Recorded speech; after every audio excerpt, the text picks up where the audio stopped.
बाबा, हं? आज येताना बासुंदी घेऊन या ना. अगं, कालच आपण आईचा वाढदिवस होता म्हणून आणली होती ना. ऐकलं? हं.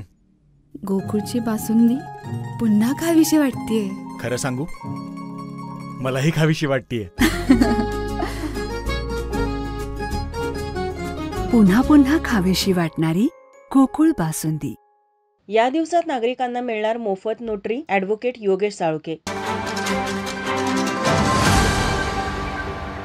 वकिली क्षेत्रात कार्यरत असतानाही समाजसेवा हेच ध्येय ठेवून कार्य करणारे ॲडव्होकेट योगेश साळुंखे गेली 17 वर्ष सिव्हिल व कन्व्हेन्सिंग क्षेत्रात सक्रिय आहेत. ते आणि त्यांचे सहकारी जिल्हा बार असोसिएशनच्या रूम नंबर 10 मधून सातत्याने समाजोपयोगी उपक्रम राबवत असतात.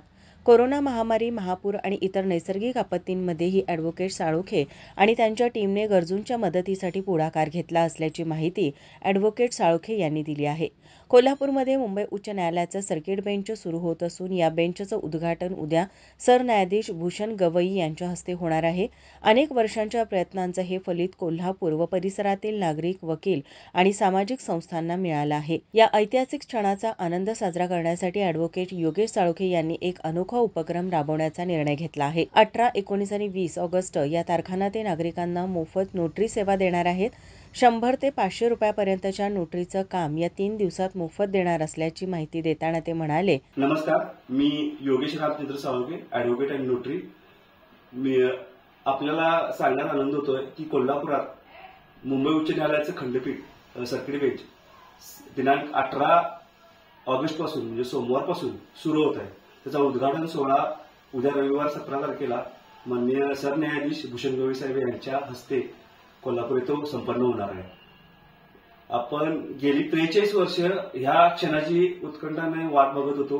तो क्षण आपल्याला उद्या येऊन ठेपलेला आहे आणि याच्यासाठी बरेच वकिलांनी, बरेच संघटनांनी, नागरिकांनी, पक्षांनी, संस्थांनी आम्हाला जे काही सहकार्य केलं त्याचमुळे 6 जिल्ह्यातील वकिलांसाठी हे सर्किट बेंच कोल्हापूर येथे मंजूर झालेलं आहे.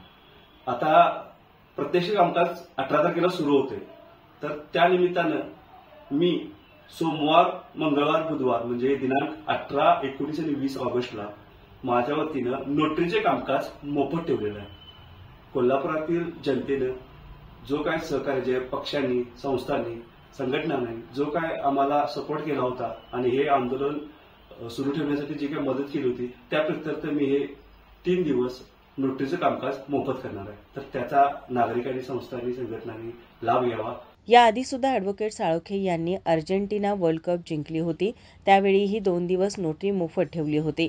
त्यावेळी या उपक्रमाचा लाभ 70हून अधिक लोकांनी घेतला होता अशी माहितीही त्यांनी यावेळी दिली. माझा महाराष्ट्र न्यूजसाठी कॅमेरामन नाज अत्तारसह अमृता बुगले, कोल्हापूर.